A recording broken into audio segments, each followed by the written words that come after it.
Bonjour à tous, on se retrouve aujourd'hui dans cette nouvelle vidéo pour que je vous montre un peu les avancées du fourgon. On va faire un point sur où on en est dans l'aménagement et ce qui va venir. On a eu pas mal de questions, c'est vrai, et des choses qu'on vous a pas montrées, donc ce serait intéressant de détailler peut-être un peu plus dans cette vidéo.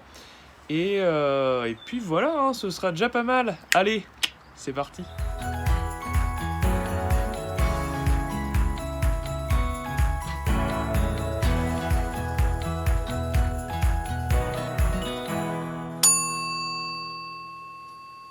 Donc nous avons choisi de faire du liège projeté, enfin on a choisi surtout le liège comme matériau principal pour ses propriétés phoniques et thermiques.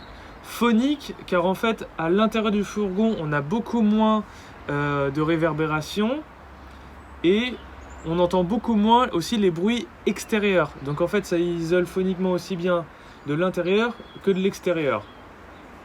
Les propriétés thermiques, parce qu'en fin de compte, vu que c'est du liège projeté, il y en a vraiment partout sur la carrosserie à l'intérieur, ce qui empêche les ponts thermiques.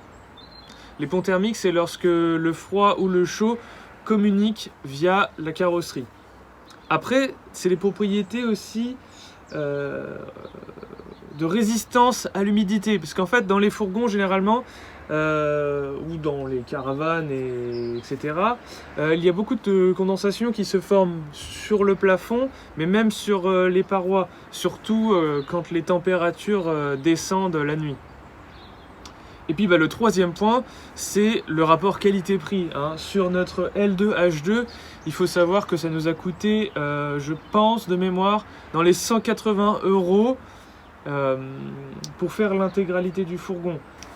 Ce qui fait surtout la différence au niveau de la projection, ça va être le compresseur que vous utilisez. Nous, on vous conseille vraiment un compresseur au minimum de 250 litres minutes à peu près, avec un pistolet à crépir d'une buse de 6 mm. Parce qu'en fait, c'est ce qui va faire que vous allez pouvoir aller dans tous les interstices, ou presque, bien sûr, on va finir l'isolation, là c'est que la première couche, mais en fait ça vous permet d'avoir un flux d'air en continu vraiment puissant. Donc après au niveau des capacités du compresseur, plutôt un 100 litres aussi, ça vous permet vraiment d'avoir une projection optimale.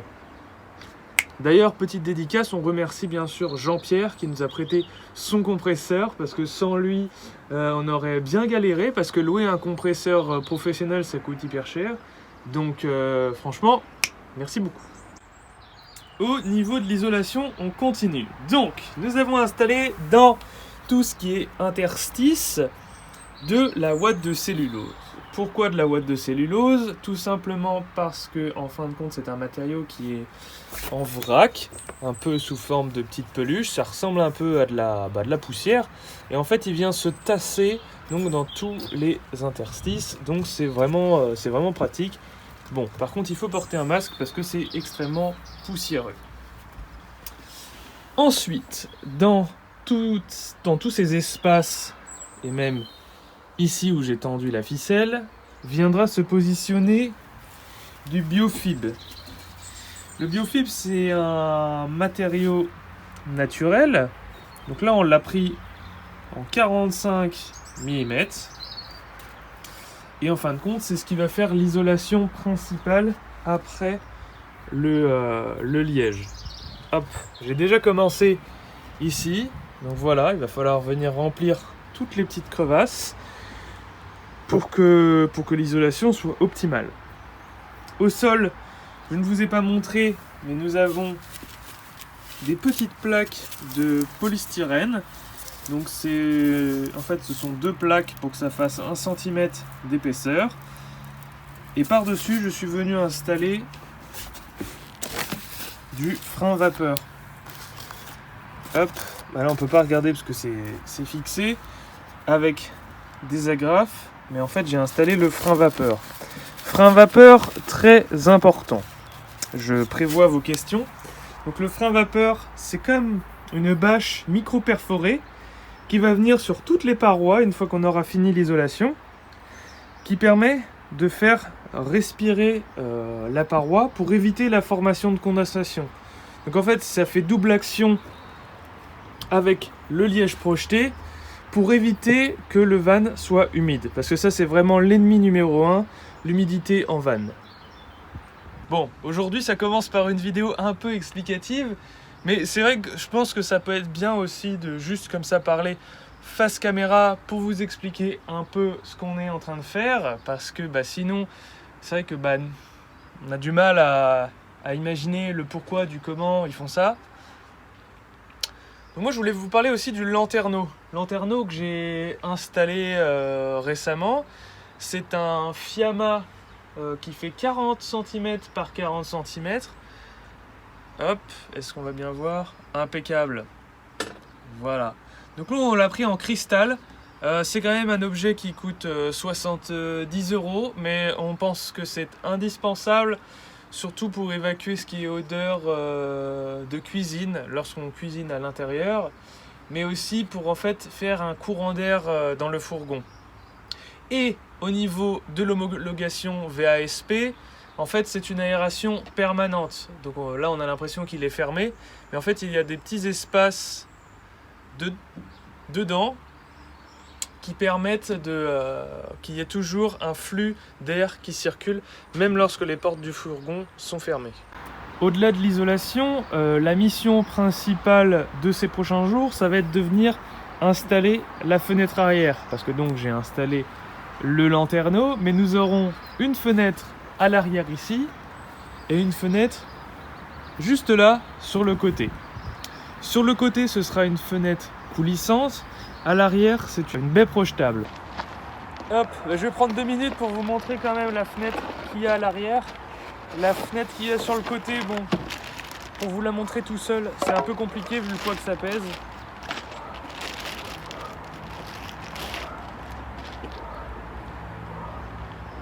Voici la fenêtre arrière.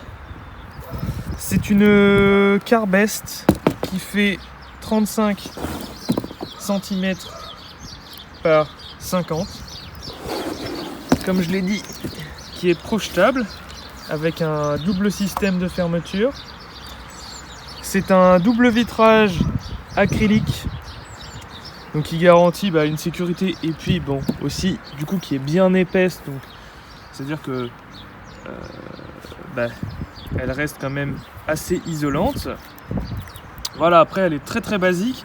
Pour l'instant, on n'a pas commandé le contre-cadre avec le store et la moustiquaire, parce que sur cette fenêtre arrière, on ne sait pas encore exactement ce qu'on veut faire. Le gros challenge pour moi, c'est pas tant le collage de la fenêtre et qu'elle tienne bien, non, ça je me fais pas trop de soucis avec la colle adéquate. C'est surtout que ce soit bien monté droit, hein, parce que sinon j'aurais un peu de mal à dormir la nuit si je sais que ma fenêtre de fourgon est pas montée correctement.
Les amis, quelques jours sont passés, on a beaucoup avancé sur le camion.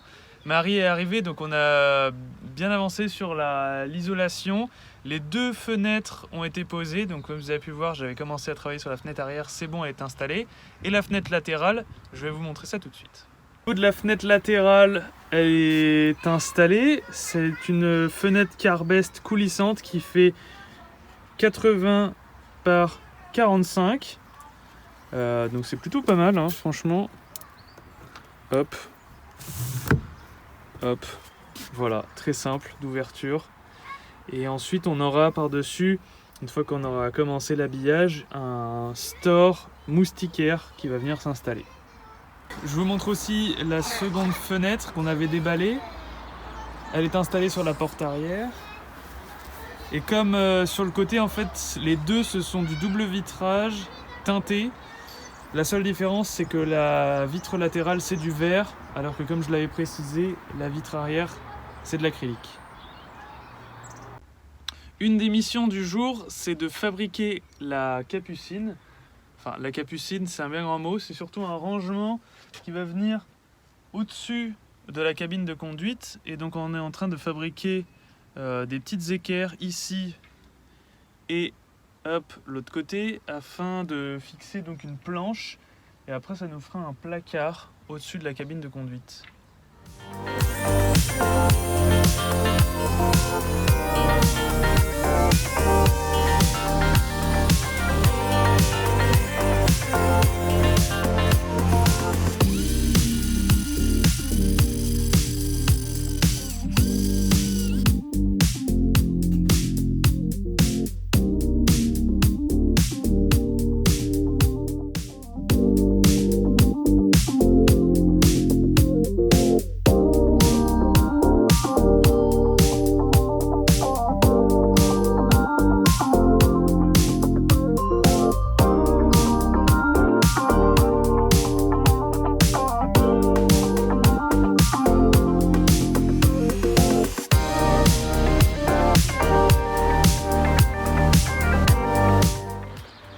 Les amis, on se retrouve quelques jours après, on a bien avancé sur le pare-vapeur, le camion est nickel.